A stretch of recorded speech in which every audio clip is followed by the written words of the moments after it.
wonderful sunny September day here in Dusseldorf, and this is the camping of Dusseldorf Trade Fair, and I'm going to take you around. We'll have a look at what else there is here to be seen. And so this is where I'm parked, very close to where the registrations are.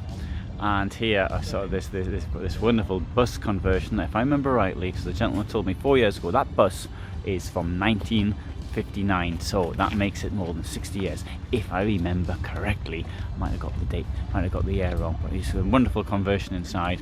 I'll have to ask if I can film inside, and it's really quite unusual. Anyway, I wonder if he remembers me. So normally the first weekend of this event, this is the first Sunday, this is packed out. Now I only came back here to get my computer, but as I came back to get my computer, I thought I'd get the opportunity to film a bit. And this year, 2020, you've still got this COVID crisis, people are not here. Normally this would have been booked out a very long time ago, many weeks ago, but you see here all this space is free. So this is clearly linked to the current situation, although I suspect that next Sunday this will all be taken, despite the current situation that we now have.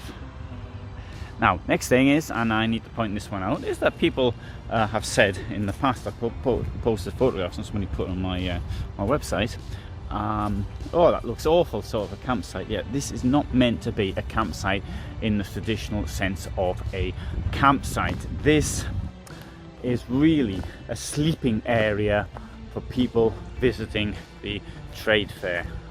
So it's a campsite, yes, but vans are parked very close together, which is of course unusual, but that's the reason why you want to really get parked in as close as possible to each other, to get as many people in, so that as many people as possible can see the exciting event. Now where I am, we've got electric hookup, but up here this is sort of the overflow, if you like, and normally this is packed out up here, and beyond that we've got more grass parking as well. But in this little walk I'll just have a little perusal around who's in my area. Now from here there's a shuttle service which goes to the trade fair. It's about what, a couple of kilometers, 2-3 kilometers from here, so it's quite close in my opinion. People may complain, but I think it's great to be actually so close. I thought I heard a kestrel there.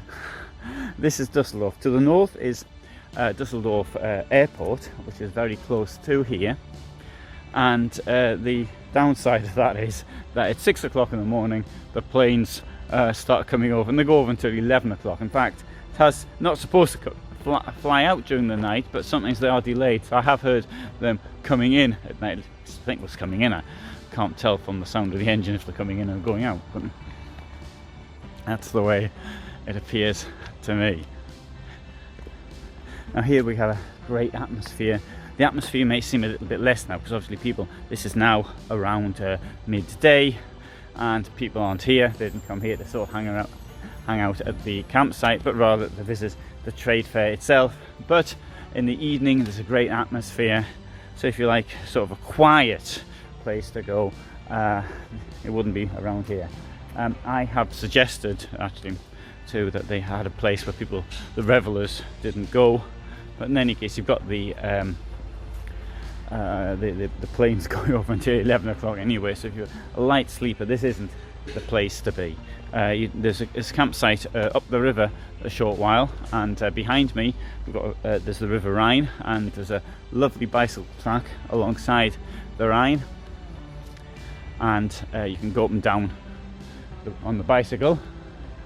I see. So what happens here is when the somebody arrives and they take away these security fences, sort of thing, and then the vehicle goes in and parks. You see, so that's how it works. Here's the van of my friend Toby. He has a YouTube channel called Camper Toby. Oh, live at 21 hours. Well, same as me actually. I'm at 21:15, though I'm not exactly live.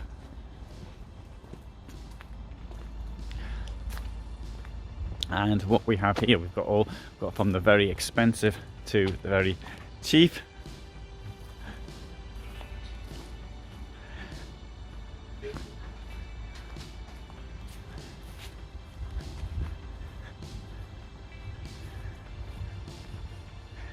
And that's the caravan.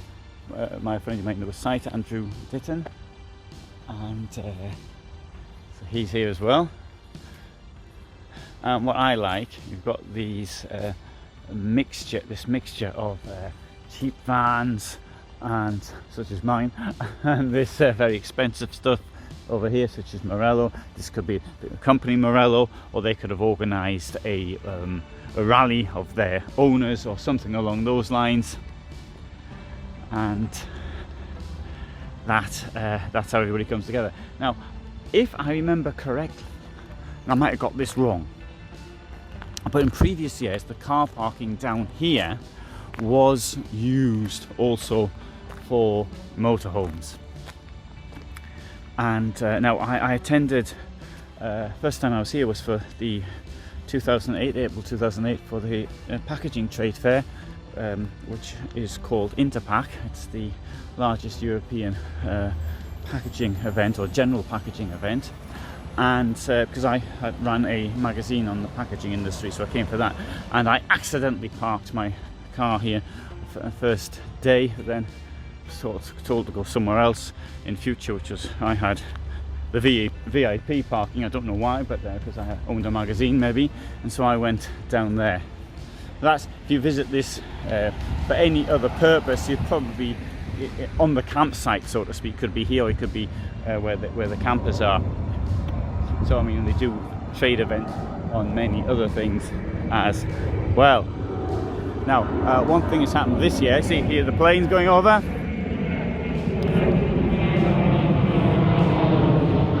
Now they have a little bit of entertainment. You get, this is like the pub, the beer garden, so to speak. Here, a large beer is €5.50. It seems like a lot of money to me. And good job I don't drink the stuff. That's here. And I think they have a bread service, and they have the food trucks, and there's food trucks also at the event. And beyond that, over there you've got the entrance, this is Willkommen, Bienvenue, etc. And that's the entrance. So you register there. You've got there your water dump. You've got your toilet dump as well, so you go down there in the morning, dump your toilet off, and meet the other people doing it at the same time. In previous years, at this location as well, there have been, for example, last year we had a test vehicles were kept here, and then you go for test drive around in it. This year, as far as I'm aware, there are no test vehicles at all. And of course security everywhere as well. More not because it's dangerous or anything, but more I think to sort of help you out if you need any assistance with anything. That's your electric hookup. Not everywhere has electric hookup, I need to point that one out, but if you get your reservation in early, then you'll get electric hookup. And so walk down there. We've got buses which sort of here. I see that the bus service has ended, so I'm gonna have to take the bus service with everybody else. And there was a rather large queue when I got off, so I might end up in fact walking that might end up being quicker. I don't know. But I mean, the bus service, though, I must say, is very, very regular. And if you're coming in the other direction as well, now, I mean, obviously it was empty, but most people are actually going there rather than leaving it. And I go in the early morning, so 7:15 I can leave here, and I'm in the Heath area at 7:30. So great. So that sort of gives you a little bit of an overview of what's happening here. So people here, like many companies also represented. So the people from this company here, and they're representing all of these brands, and they probably have a stand or something of that nature. Good. So you see how close I am here to the entrance. I parked down here. First of all, I didn't want to come down here because at the night, and in normal years, they have these sort of parties, like these Bavarian evenings and other things, and singing and all sorts. I'm not really into that type of thing, nor am I into being kept up until about 3 in the morning by the singing. So I asked to be at the other end. I didn't, forgetting the situation. And then I sort of moved here to be closer because I thought I'd have internet access. As it happened, I didn't get internet access. So there's neither one nor the other. No internet access and no raucous singing at night. So, and finally, I want to point out here this is Deutsche Verkehrswacht, which is it's an association sort of get people to drive better. I think that's their idea. And in previous years, you could do like tests and things to see how good you can drive and how quick your reactions are. And it's a setup, and we did a test. I did a test how quickly I was, and then I did another one under the influence of alcohol. Then we tested how quick my reactions were. Anyway, I was about to say I was in the top 96%. Anyway, but whether that was under the influence of alcohol or without, I shall not reveal right now. So I'm back to my van, and now I'm going to get my stuff and do some filming of new vans. Thanks for watching.